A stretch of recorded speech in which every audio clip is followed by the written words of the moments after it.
Nagaan keenya kabajaa jaalalaa bakka jirtanis naa ga'u. Akkam jirtu nagaa keessanii? Egaa kun qophii yeroo maatiiti. Qophii yeroo maatiin yeroo yerootti maatii fakkeenyummaa qaban akkasumas barattoota ciccimoo ta'an deemnee yaafannee simbiraan geenya miti baay'ee gaariidha. Guyyaa har'aas magaalaa Adaamaarraa ka'uudhaan magaalaa Moojootti argamna. Mana obbo Ashannaa fi Bashaadaatti argamneeti kan itti jirru. Egaa obbo Ashannaafiin ijoolleen isaanii barnoota ciccimoo akka ta'an odeeffanneeti kan inni jiru. Egaa maatiin akka maatiitti ijoollee akkamitti hordofu fakkeenyummaa gaarii immoo ijoolleetti akkamitti agarsiisaa jiru kan jedhuuf immoo barnootatti ijoolleen akka cimaniif maatiin maal gochuu qaba akkamitti hordofuu qaba kan jedhu qophii keenyaan qabannee isiniif dhiyaanna. Kanaaf amma xumura qophii keenyaatti turtiin keessan nu faana ta'u isiniin jenna.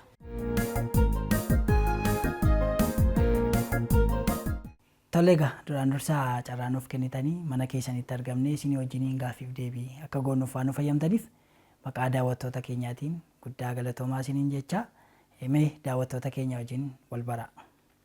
Isinis galatoomaa baga nagaan dhuftan jecha isinis nu iyyafattanii aga mana keenya dhufuun keessaniif guddaa galatoomaa isiniin jenna. Itti aansuudhaan ani maqaan koo Ashannaa fi Bashaadaan jedhama. Barsiistuu Ayinaalamiin jedhama. Haadha yeroo sana Ashannaafi fi Feenita Ashannaafiiti. Tole carraa kana naa kennu keessaniif galatoomaa jecha maqaan kiyya yeroo sana Ashannaafiin jedhama. Mana barnootaa sadarkaa tokkoffaa burqaa guddinaan baradha. Kutaa tokkoffaa. Maqaan koo Feenita Ashannaafi jedhama. Mana barumsaa burqaa guddinaa sadarkaa tokkoffaa kutaan baradhu kutaa lammaffaa ba'a. Tole egaa Feenetii fi yeroo san barattoota cimoo akka ta'an dhageenyeerra. Mee isaan barattoota akkamiiti kutaa gara gadii kaasee hanga hammaatti qabxiin isaanii maal fakkaata ture? Feenetii fi yeroo san barattoota ciccimoodha. Barattoota ciccimoo amala gaarii qabanii yeroo san irraa yeroon ka'u jalqabuma irraa ka'ee hanga amma kutaa torbaffaa ga'u kanatti barataa qaxalee cimaadha. Tokkoffaa malee hin ba'u. Tokkoffaa ba'u qofaa miti akkuma mana barnoota takka waliigalaattis tokkoffaa ba'a.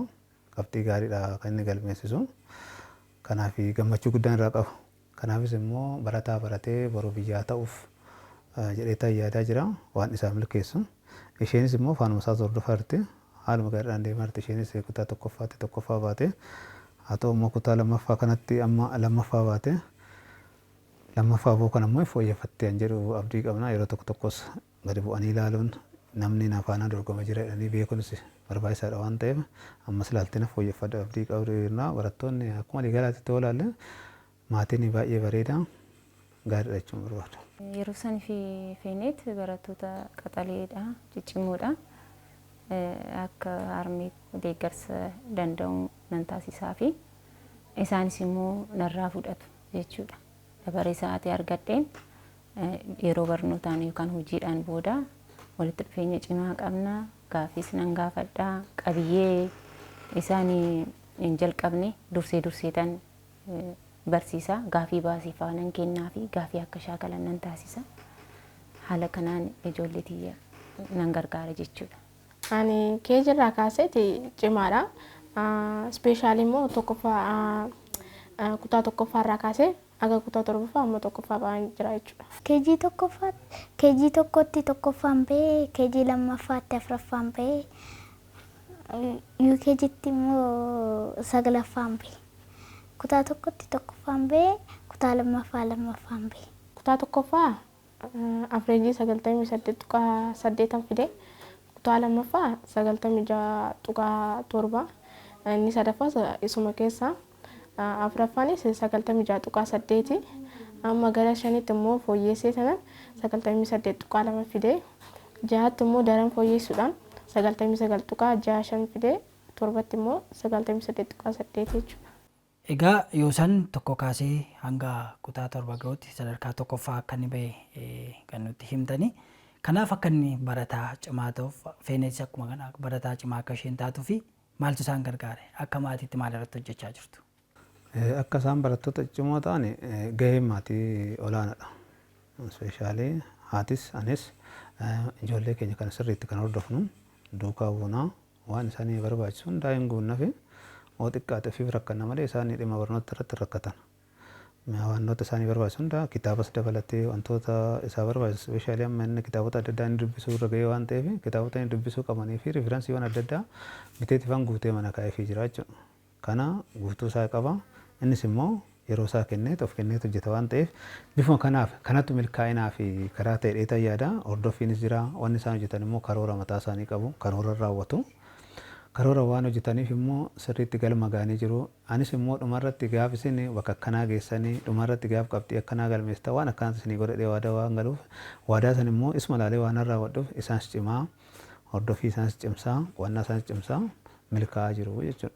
Milkaa'ina bu'aa isaaniitiif yookaan qabxii isaaniitiif kan ta'e tokkoffaa karooraan ni qo'atu. Maatiin immoo duukaa taa'anii nuuffii fi dadhabbii tokko malee ijoollee dhala sirriitti gargaara jechuudha. Maalidha? Guyyaadhaan wanta baratan ni gaafannaa hojii manaa isaanii, oolmaa isaanii, walitti dhufeenya barsiisaa wajjin qaban akkamitti akka oolan dadhabbii fi nuuffii tokko malee hin gaafannaa. Kan biraa qabiyyee immoo qabiyyee isaan hin jalqabne dursine irra caalaatti immoo kanatti fakkaatu bu'aa kana kan fidaniif dursinee ijoollee tana akka hubatan goona. Dabalataan barsiisaan eebbisuuf immoo salphaa ta'uu danda'a waan ta'eef haala saniin hordofaa ijoollee kan gargaaru. Kanaaf milkaa'inni isaanii kana natti fakkaata. Ani akka barataa cimaa tokko waan na gargaare tokko karooraan qo'achuudha. Lammaffaa immoo hordoffii maatii kiyyaati. Isa daddabalatee ani akka barataa cimaa ta'uuf baay'ee na gargaareera jechuudha. Haadha koo, abbaa koo, obboleessa koos na gargaaranii bakka na dhibu obboleessa koo nan gaafadha. Karoorri kiyya sa'aatii guyyaa guutuudha. Guyyaa guutuutti qoqqoodee sanan sa'aatii maatii kiyyatti gargaaru, sa'aatii ani itti qo'adhu, sa'aatii immoo alatti baheetti taphadhu fi sa'aatii itti baradhu qoqqoodee sanan teechisaa jechuudha. Jechuudha karooraan fayyadamee wanta sarraa'udha. Karoora nan qabaa. Wixata hanga jimaataa, wixata hanga dilbataatti kan qo'adhu sagantaan baafadhee kophaatti godhadheera. Yeroo maatii koos gargaaruun barreeffadhee nan kaa'adha. Karooraan fayyadamuun tokko sa'aatii namaaf qusata. Lamaati barata akka cimaa taatuuf si gargaara. Sadaffaa immoo waan hojjettu akka si jalaa tartiiba akka si jalaa waliin dhofneef si gargaara.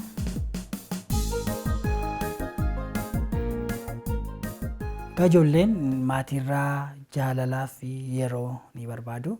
Kanaaf akka maatii kanaatti isin yeroo kennitanii fi ijoollee keessanii wajjin qabaachuun, qo'achiisuun akkuma kana immoo ofitti dhiyeessuu irratti maal fakkaattu? Ani akka barnoota barsiisaa waan ta'eef kochoo tokkoon barsiisa. Kochoon kiyyaa fi kan yeroo sanii kochoon keenya ispeeshaalii kochoo tokkorra jirra.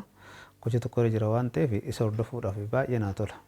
Yeroo baay'ee sa'aatii nan qaba hordoffii isaatii fi bakka itti hanqina qabu irratti baay'ee naa tola waan ta'eef hordoffii cimaan taasisaaf. Ankaarraa nafi amma garuu naannoo kutaa torbaffaa kana ga'ee akka bifa duraan hordofu sanarraa qal'isaa tan dhufu. Sababni isaa of danda'ee akka deemuun barbaada waan ta'eef. Namni yeroo hunda akka anaan eegganne bakka itti rakkateen alatti amma hordoffii kiyya xiqqoo hir'isaa dhufee jira. Ta'uu baatillee gara isheetan cimsachaa jira malee. Maadhaaf kuni kaa'annoo kiyya akkaataa ani itti yaadutti waan ta'eef bifa kanaan namni nama eeggachuun qabu waan yaadeef irraa hanqisaa dhufe. Innis immoo cimee of danda'a. Too dubbisaa dhufuun isaa akka sirriitti cimaa deemsa taasisa jechuudha. Obboleessi koo waan naaf hin galle isa bira dhaqeen gaafadha. Abbaa koos nan gaafadha. Haadha koos nan gaafadha. Isaanis bakka na dhibu na gargaaranii bakka ingiliffaa na dhiba isaanin gaafadha. Isaanis bakka isaatti natti himu isa irra deebi'een shaakala. Alatti taphaafis nan qoodaa fi yeroo haasofnus jira, yeroo TV daawwannus jira. Hojii mana keessattis immoo aguma humna isaanii addaan qoodee fi kan jirudha. Maaliif wal faana hojjechuun danda'an waan ta'eef tokko anatu balleessee asiitu tolchee maal waan jedhaniif ijoolleen kophaatti aga dandeettii isaanii hojii qoodee fi sagantaadhaan kan hojjetan jechuudha. Qo'annaa fi taphaan alatti jechuudha.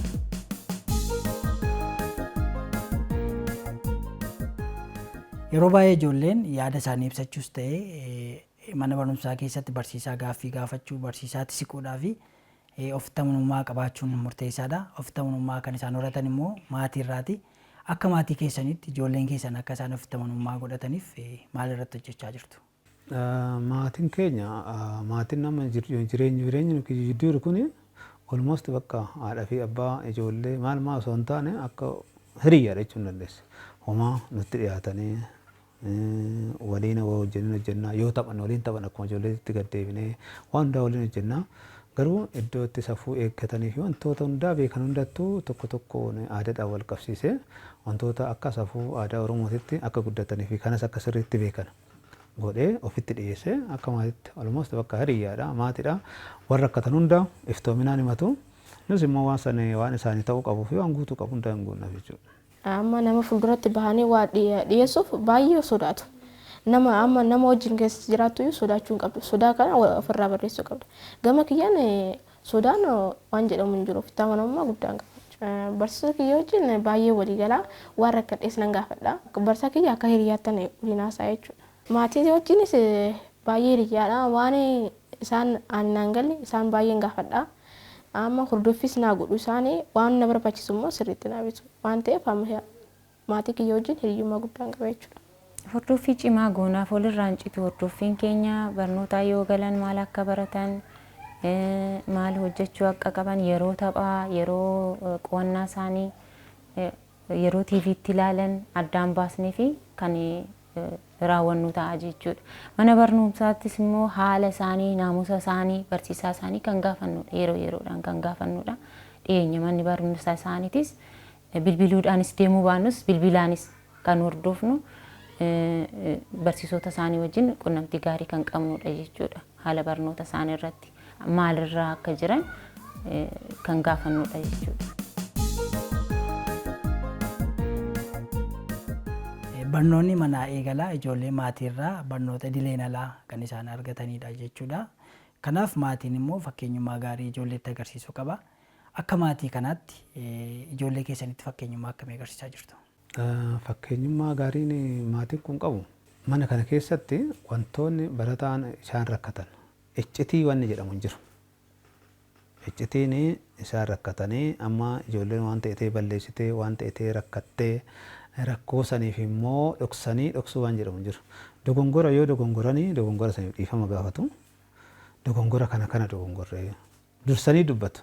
Kana dogongorree jirra kanaaf dhiifama lammaffatti hin deebinu hoo jedhanii dogongora saba dogongoreensa gaafadhee eefa dogongora isaanii baranii booda immoo akka ittiin deebinu wanni kun maal akka nama miidhu rakkoo maal akka namarraan gahu eefa itti hime booda bifa kanaan sirreessaa deemna jechuudha. Kanatu milkaa'ina keenya fi galma nuu gahuu danda'ee tayyaadha. Maatiin dursee ijoollee isaatiif fakkeenya ta'uu qaba. Akka mana barnoota kiyyaayyuu akka fakkeenyatti modeela ta'ee akka anaalumeetti badhaafameera jechuudha. Fakkeenya isaaniitiif maaliif ijoolleen tun cimanii fakkeenyi yoo ta'e namni fuuldura jiru fakkeenya yoo ta'eef akka saatan ta'a jedhanii fedhii waan godhataniifu akka fakkeenyatti fakkeenya ta'eef jira jedheetan yaada ijoollee xiyyaaf jechuudha hojii kootiin. Isaanis immoo fakkeenya kana laaluudhaan wantoota namoota gurguddoo kana laaluudhaan akka isaaniin ta'a jedhanii fedhii qabu. Kanaaf maatiin kamiyyuu fakkeenya ta'uufii qaba waan rakkatan gargaaruufii qaba borummoo kana taatan jedhanii unachiisuu fi jajjabeessuu qaba jedheetan yaada. Haati tiyya immoo badhaasota adda addaa argatteetti. Kanaaf akka ishiitti amma badhaasa argachuuf baay'ee hawwina. Kanaaf obboleettiin koo. Kanaaf isa fi amma abbaan kiyya immoo barsiisaa herreegaadha. Inni herreega immoo waan sirriitti danda'uuf akka isaatti herreega sirriitti danda'uuf fedhii guddaa qaba jechuudha. Barsaa dhaggeeffachuun barbaachisaadha. Waan siin galle tokko in hubatta. Waan haaraa ta'es ati hubachaa deemta. Muuxannoos gabbifachaa deemta. Amma yeroo qusannoo keessatti immoo yeroo barsiisaan barsiisu jeequun barbaachisaa miti. Tokko yeroo kee qisaasisita. Lama immoo waan barsiisaan barsiisu hin dhaggeeffattu yoo ta'e wanti sun siin galu. Sadaffaa immoo qormaata irrattis kufuu dandeessa jechuudha. Amma ijoollee jajjabeessuu irratti nan laala bakka itti hanqatane almost seerumti saayikolojiitti illee xiqqoo barnoota illee achirratti fudhadhe waan ta'eef maal akka ta'uu qabu barataan tokko dogongora mallee yoo uume dogongora sanii fi akkamitti akka barataa san cimsaa deemu. Baratumti amma hojiin barnootuma keessatti yeroo barsiistu amma ati adeemsuma keessatti barataan tokko haga ta'e deeme yoo dogongore akkamitti akka cimsuu qabdu yoo waan gaarii argate akkamitti akka mileessuu qabdu. Sisteema kana keessatti barnoota irrattis fudhadhe kana irrattis fannoon qaba waan ta'eef adeemsuma kana keessa deemitan barattoota kiyya kun ijoollee kiyya kanas cimsaa deemaa jechuudha. Amma fakkeenyaaf hin hojjetanii gaafi qormaata qoramanii galan eeksini gaaf seenee sababa eeksin kun itti seenee fan gaafadha. Bakka itti eeksin kun hanqina itti ta'e hanqina sanin dura dursee gaafadha. Maali bakka kanatti maali fi akka itti waan san hubatan natti himan.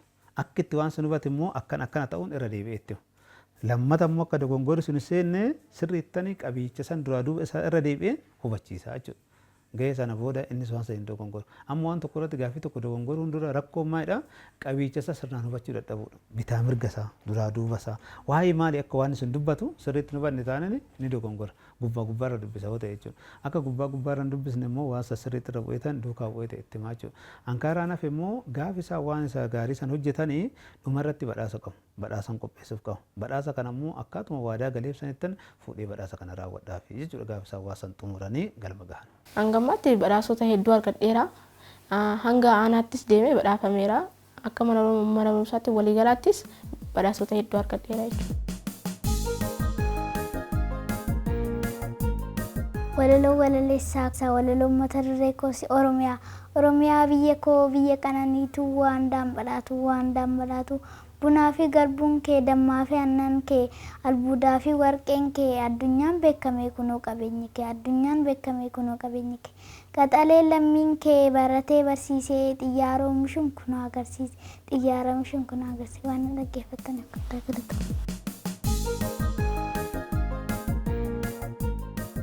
Ijoollee yeroo baay'ee jajjabina barbaadu maatiin akka isaan jajjabeessan sadarkaa itti aanutti akka darbaniif jechuudha. Tokkoffaa badhaasuun maal irratti hojjechaa jirtu? Ispeeshaalii barattoota yookaan maatii ijoollee ofiitii irratti waan raawwatamuu qabu ati barataa cimaadha, ati nama danda'u, ati baruu nama biyyaaf ta'u, ati nama baruu bakka gaarii gahu. Namoonni akka keetii kun baratan sirriitti waan gaarii hojjechuu danda'u waan ta'eef sirriitti cimtee yoo sirriitti baratte bakka gaarii gahuu dandeessa. Ati cimaadha, ati nama waa uumuu danda'u. Namoonni kanaan dura waa kalaqa wantoota adda addaa hojjetan kuni namootuma akka keetii kana. Kanaaf bifa kanaan cimtee sirriitti itti deemtu ta'e bakka gaarii gahuu dandeessa. Ilma jechuun ilma maatiidhaa qofa osoo hin taane ofii qofa osoo hin taane biyyaa ta'u. Namni biyyaa ta'u immoo sirriitti waa hojjetu kana sirriitti hojjechuu qabda, beekuu qabda, addaan baafachuu qabda. Bifa kanaa hojjetu ta'e sirriitti galma gahuu dandeecha waan ta'eef jabaadhu jedheetan cimsee jajjabeessaa jechuudha. Yeroo baay'ee koochoon abbaa kiyya wajjin waan ta'eef yeroo baay'ee abbaa kiyyaan gaafadha. Akkasumas immoo gaafa ati eegaltu waan tokko nan gaafadha jechuudha. Garuu irra caalaatti immoo abbaa kiyya wajjin walii galla jechuudha. Abbaa kiyya gaafadha waan baay'ee.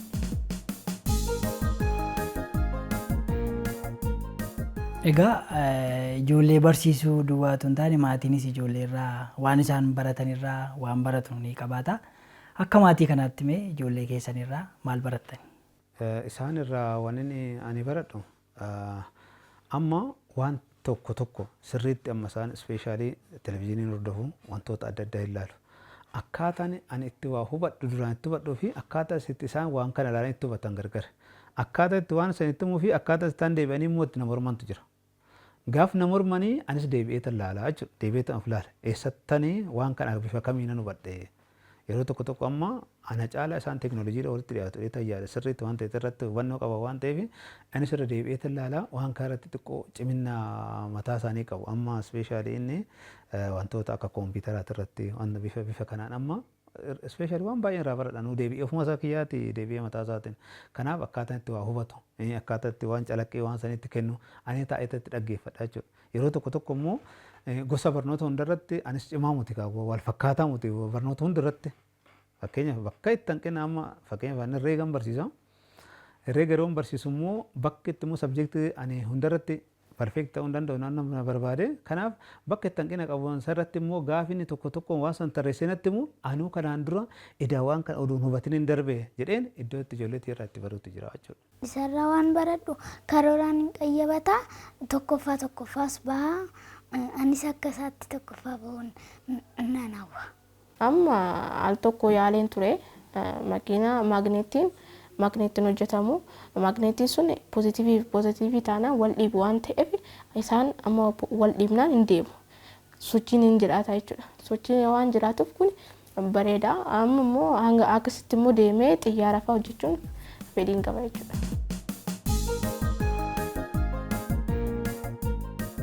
Tole Egaa ijoolleen eessa akka isaan oolan maal akka isaan hojjetan hordofuun murteessaadha jechuudha. Kanaaf akka maatii kanaatti akkamitti hordofaa jirtu? Maatiin wanni gochuu qabu tokko jalqaba dura safuuf safeeffannaadhaan daa'ima guddisuudha. Daa'imti safuu beekuu qabdi, aadaa beekuu qabdi, eenyummaa ofii beekuu qabdi, ofirraa ka'uu qabdi. Namni dura oduu gara biraan deemini of beekuu qaba. Ofirraa ka'a, maatii beekaa akkasumatti dabalaa deema. Gaafa ofirraa ka'ee eenyummaa ofii beekee, safuu ofii beekee, aadaa ofii beekee maal akka gochuu qabu hin beekaa jechuudha. Kanaaf ilmi kun boruu kan nama dhuunfaa qofa osoo hin taane, kan mataasaa qofa osoo hin taane, kan biyyaati, biyya qofaa miti addunyaadhaaf ta'uu danda'a gaafa guddatee bakka gaarii ga'ee jechuudha. Kanaaf maatiin kamiyyuu jalqaba ijoollee ofii guddisu ofitti dhiyeessee waan isaan barbaadan sana addaan baasee beekee hubatee rakkoo isaanii if addaan baasee booda bakka itti cimsuu qabdutti immoo cimsaa hordofaa duukaa bu'aa deeggaraa hoo deeme bakka barbaadan san gahuu danda'ani. Kanaaf wanni guddaan biyya kana dhaalchisnu tokko ijoolleedha. Ijoollee dhaalchisuun kana immoo ijoollee gaarii dhaalchisuu qabna. Ijoollee biyyaa ta'an dhaalchisuu qabna. Ijoollee boru biyya kana ceesan dhaalchisuu qabna. Ijoollee san immoo har'a sirriitti kunuunsinee aadaa barsiisnee hunda barsiisnee yoo guddisne biyya kanaa ta'uu danda'anii jechuudha. Kanaaf ijoollee sirriitti hordofuun duukaa bu'uun nama gaarii ta'anii akka isaan guddatan taasisuun biyya kanaaf immoo maal akka isaan godhan maalummaa biyyaa jaalala biyyaa keessatti uumaa deemuun dirqama ta'a jechuudha. Bifa kanaan yoo guddisne ijoolleen tun guddattee bakka gaarii gahuu dandeessi, boru biyyaa ta'uu dandeessi, boyyuu bira kana jijjiiruu dandeessi. Maatii hundaafuu kana nama barbaada jechuudha. Fedhii barnootaa akka qabaatan maatiin yeroo hundaatti dhiyaatee rakkoo isaanii baruudha. Kan biraammoo wanta rakkatan san furuufii qaba. Kan biraammoo maalidha jajjabeessuu hamileessuu qaba. Isaan immoo qabxii gaarii yoo fidde kana si badhaasa jedhanii onnachiisuun barbaachisaadha. Kan biraammoo dursanii yeroo hundaa dadhabbiifnuufi tokko malee fedhii akka horatan dursanii shaakala dubbisaas akka godhan manattis gargaaruu qabanii yeroo hundaa hordofuu qabanii kana jechuudha. Maatiin malee fedhii barataan tokko guyyaa tokko fedhiin fidu adeemsaan yoo itti galaa deemee barnoota san akka hin jibbinis akka hin nuffinis taasisaa jajjabeessaa yoo deemne hordofii cimaa yoo goonee fi barataan sun fedhii horachaa deema. Onnachiisuunis immoo isa guddaadha jechuudha maatii keessatti. Maatiin immoo barattootarraa ijoollee isaarraa fageenya qabaachuu hin qabu, walitti dhufeenya gaarii qabaachuu qaba jechuudha. Akka hiriyaatti walitti dhufeenya cimaa gochuu qaba jedhee amana. Gara fuulduraatti qabxii gaarii galmeessitanii keessumaa mana barumsaa bultii addaas haa ta'u akkasumas sadarkaa biraatti darbuudhaaf yookaan argachuudhaaf karoora akkamii qabdu, haala akkamiitiin qo'achaa jirtu? Ani Udaa Geemshuu seenuuf fedhii guddaan qaba. Duraanis nan hawwa. Ammas immoo hawwii qofa odoo hin taane cimanii barachuun baay'ee barbaachisaadha. Kanaaf amma isa achi seenuuf fi qormaata biyyoolessaa darbuuf ammarraa jalqabee qophaa'aa jira jechuudha.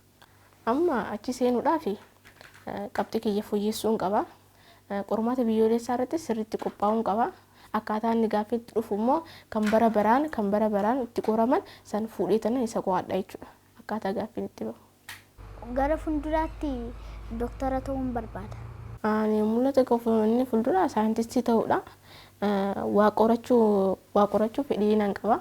Waa qoratan immoo saayintistoota argatan san ammoo fooyyessee fuulduraaf fooyyessee akka hin dhiyeessu abdiin qaba jechuudha.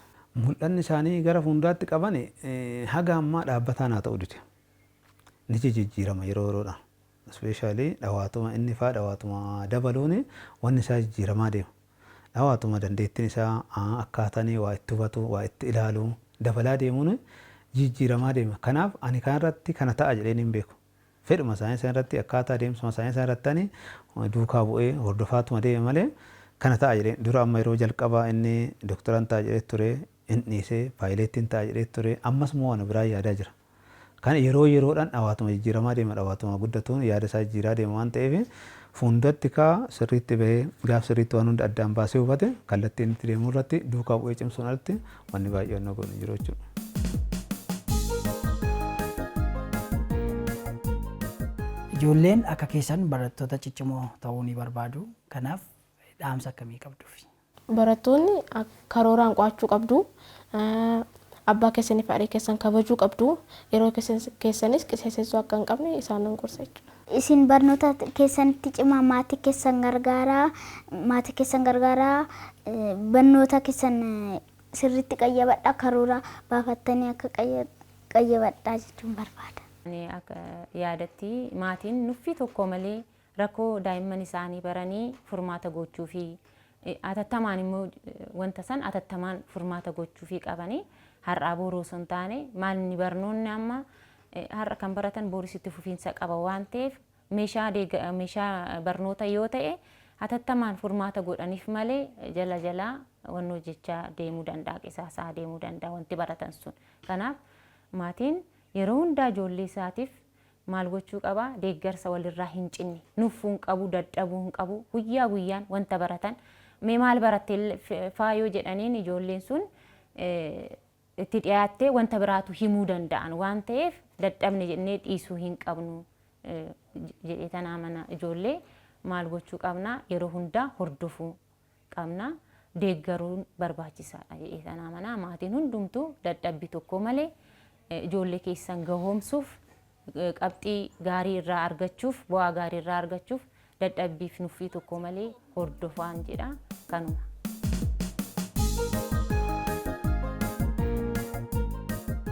Abbaa koo fi haadha koodhaaf jaalala guddaan qaba. Isaan haga ammaatti hordoffii na taasisanii haga amma bakka kana jirutti akka na geessisaniif waan baay'ee na gargaaraniif galatooma jechuudha. Abbaa koo Ashannaafi Bashaadaa, haadha koo Ayinaalaa Maayilee fi obboleettii koo Feenet Ashannaafi waan haga ammaa naa gootaniif baay'ee galatooma isin jechuun barbaada. Abbaa koo Ashannaafi Bashaadaa fi haadha koo Ayinaalaa Maayilee deeggarsa haga ammaa naa gootaniif baay'een isin galateeffadhaa isin jaalladha jechuun barbaada. Ijoollee tiyyaa guddadhaa jiraadhaa fayyaa isinii haa kennu barnoota keessaniin barattanii bakka gaarii akka geessanii fedha waaqaa haa ta'u isinis immoo boruu nama ofii qofa osoo hin taane maatiidhaa qofa osoo hin taane nama biyyaa ta'u isin haa taasisu Waaqayyo.